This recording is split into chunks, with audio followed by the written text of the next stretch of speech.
Detective Comics 1042. Rico Tamaki writing with Victor Bogdanovich on the art. And this wraps up the Jury storyline. I was actually surprised that this was the final issue of this. I thought it could be just a couple. But yeah, but it makes sense with Fear State coming. Like, it feels... I will say my biggest problem with this one is it does feel rushed. The ending here. It feels slightly rushed, but that is basically the only complaint I would maybe levy on it, because everything else... I met with some friends on Wednesday that I haven't seen because of the pandemic. They all came to the comic shop and we hung out for a couple hours just BSing. And they haven't really read comics in a year and a half. Like, they kind of got out of it.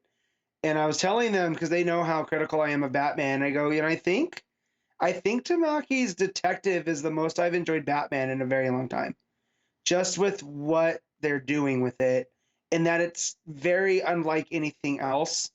I mean, Hugh Vile as a character, I can't think of any other Batman villain that's similar.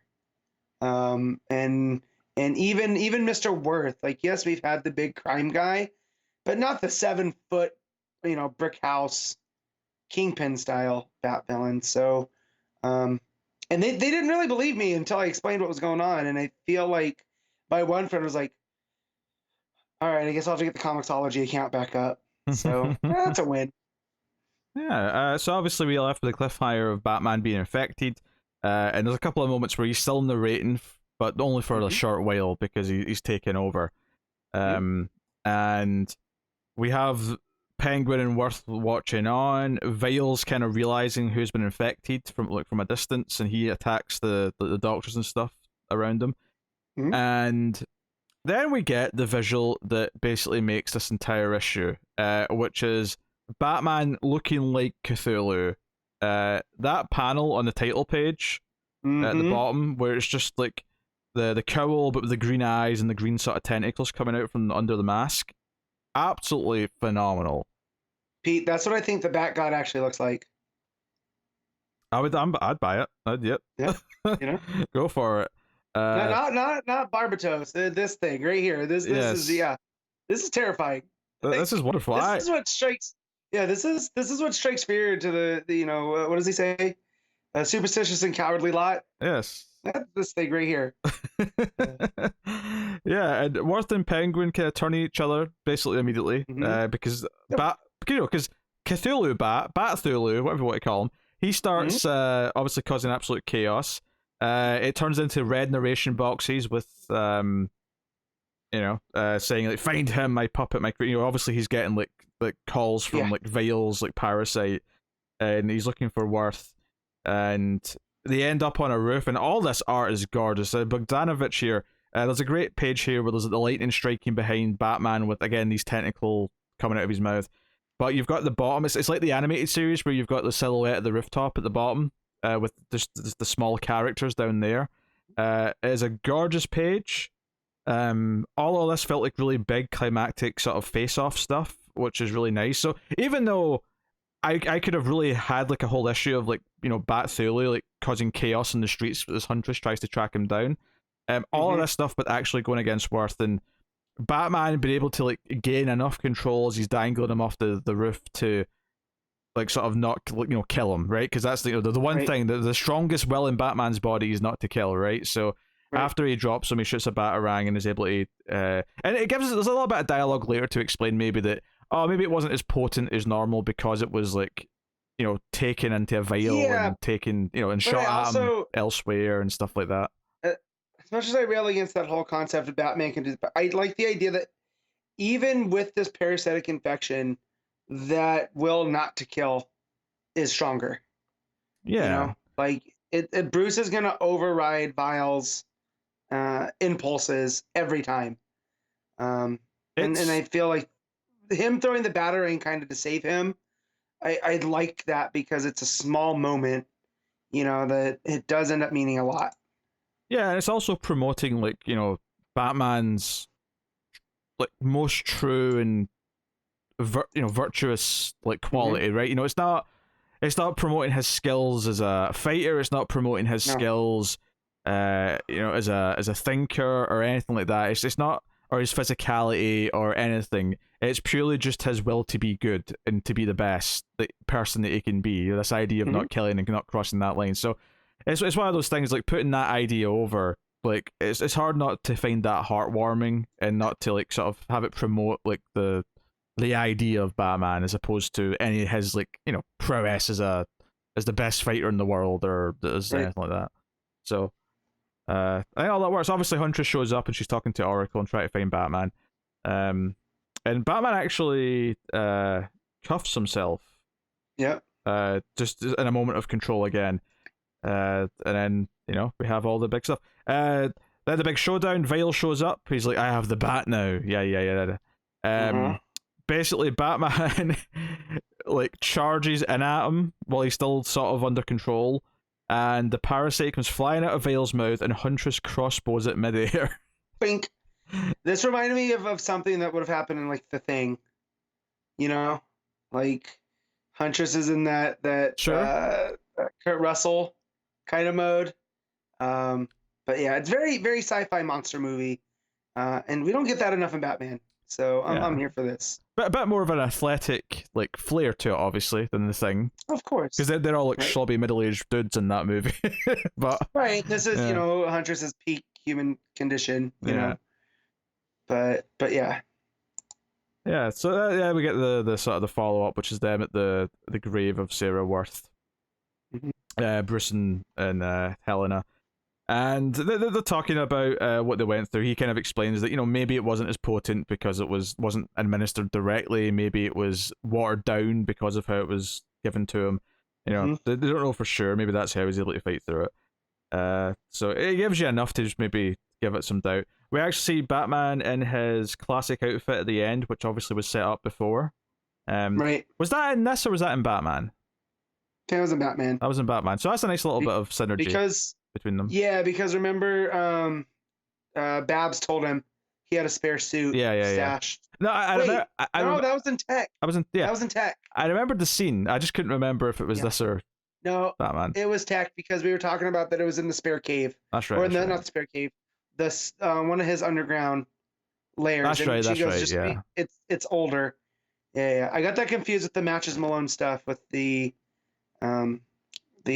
Unsanity Collective. Yes.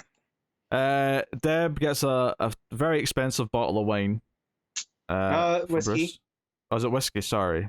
Yeah. Because remember, he bumped into her and he dropped the one that he gifted her before. So that was a fun running joke. Do you know, I really like the final page as well. As a fan of horror movies, the sort of like the horror is going to live on kind of like tag at the end. It's kind of a darkly funny scene as well, where the two coroners are like, you know, digging into Hugh Vale, who basically just died after the parasite was removed from a few hours later, and one of them is complaining like, hey, you know, my cousin like just gets old people mostly because of the city they live in. It's very rarely anything else, and yet we get all these weird things because we're in Gotham. And as they're having this conversation, like these weird eggs are coming out of his body and like moving down to the drain, and it's like, what's that? Yeah. They cut open his head, and they're like, what? It's full of eggs. What was up with this guy? You have to imagine this is going to grow more power. Whether or not there's ever a follow up to this is another question. No, but it's a nice setup, and like you said, it is like a horror movie where you're like, oh no. That said, though, maybe in like 2 or 3 arcs' time, Tamaki's going to be like, oh, by the way, there's tons of those parasites in the sewer now. Yeah. She could do that, so. Yeah. You know? But no, I had a fun time in this finale. I think the big confrontation and Batman, unlike Worth, being able to like fight through the anger, even though it was artificial anger, because it wasn't really his anger, is a nice thematic full stop on the arc, and the art throughout was phenomenal. All the big showdown stuff with the lightning, the parasite face from the cowl was wonderful. The green glow in the darkness, all that stuff was really nice. Yeah.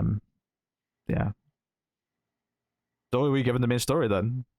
So I'm gonna give this a 8.5. You know what? I'm going to agree. I would give it a 9, but just because it feels slightly rushed to conclude before we get to Fear State, I will drop half a point for that. But it's not a huge demerit on it. Not a huge demerit. No, it's still really good. Like, did Did you read the backup? I didn't, because last time I pulled a sneaky. I did not read the other one. I just acted like I did, and yeah. So I just listen. So if you read this, I'll listen. Yeah, of course I read. I mean, I enjoyed the first part, and Detectives backups have been the one backups that I've been really actually kind of enjoying. So this is following up the Deb, Donovan, and Red Hood. Well, Red Hood popped up at the end of the last one, investigating the story that's going to lead to Task Force Z. So it's basically just them. Red Hood eats a bunch of food and then leaves her to foot the bill. But basically, it's him convincing her to like take this story and keep investigating to see what's going on. And she's ready to just leave and not be a part of it. But then he says that he contacted her instead of Vicky Vale because he likes her writing better. And she's like, "Damn it, you've got me." All right. So a little bit of an ego stroke to get. You know, I like that Deb Donovan's becoming a supporting character in Gotham. Like, oh yeah, I'm digging it. Yeah. There's a nice little bit where it's sort of like, again, because this was a big part of the first part was her talking about what it's like being a journalist and what people think it is. There's a little montage of that where she's like, people, when you're being a journalist, to say, oh, it'll be rewarding, you'll get to like go places, make your own hours, but it's all very ironic where it'll say you get to make your own hours and it'll be her like working late because she has to meet a deadline. Like, it's not like she gets to pick hours, it's like she's working extra time. You get to travel, and then it's like a guy saying, oh, we're going for tacos for lunch. That, that's the traveling and stuff like that. It's just a funny page.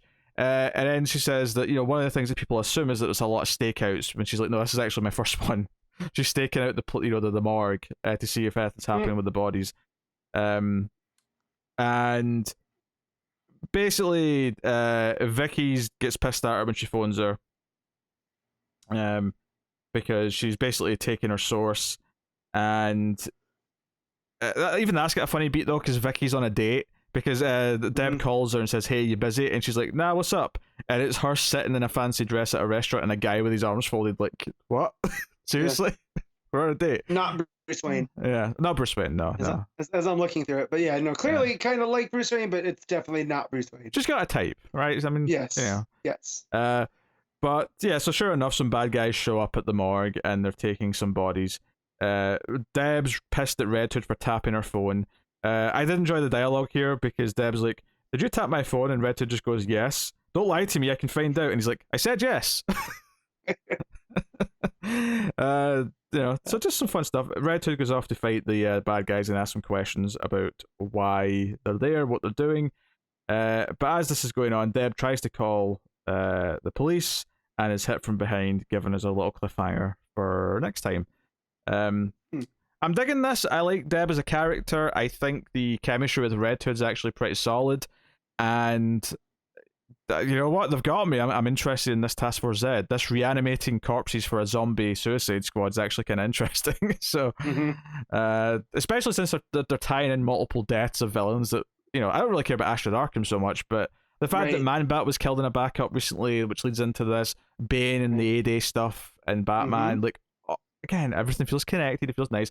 The art in this backup's not as good as the main story. I mean, I think that's fair to say, but it's okay. Yeah. It's fine. But the character work's what you're really here for, and I'm digging it. I mean, this might be the only backup I'm still reading and still want to read, because it's the one that I feel it's actually using its time very smartly. So very good. It's our solid 7, I'd say. It's hard to rate a backup because I don't know what a backup can do in 10 pages to make me like give it a raving score. So 7 seems to be the ceiling. But I mean, I'm sure there's some out there, especially when they're more standalone. Yeah. Like I do think that first Huntress one was really, really good. Yeah, it was. No, you're right. It was very good. So, but that felt standalone. That almost felt like again, when they feel more like an annual story. Like, this is definitely what I thought the backups are going to be more of, where they're serialized. And it seems like Rosenberg's really good at that style, because there was that and the Grifter one, but no, I get what you're saying though. Like, it takes a little bit more to make you be like, oh yeah, this was amazing, you needed to check it out. Yeah, I think it's just tough because you've only got 10 pages, and yeah, it feels like you're getting parts of a story rather than the whole issue. It's not as meaty a chunk, I guess, but hey, no, but I mean, I'm enjoying the backups in this though, and I do. It's succeeded in making me want to read at least the first issue of Task Force Z, see what it's like. And I'm sure it's meant to be pronounced Task Force Z, but I don't care.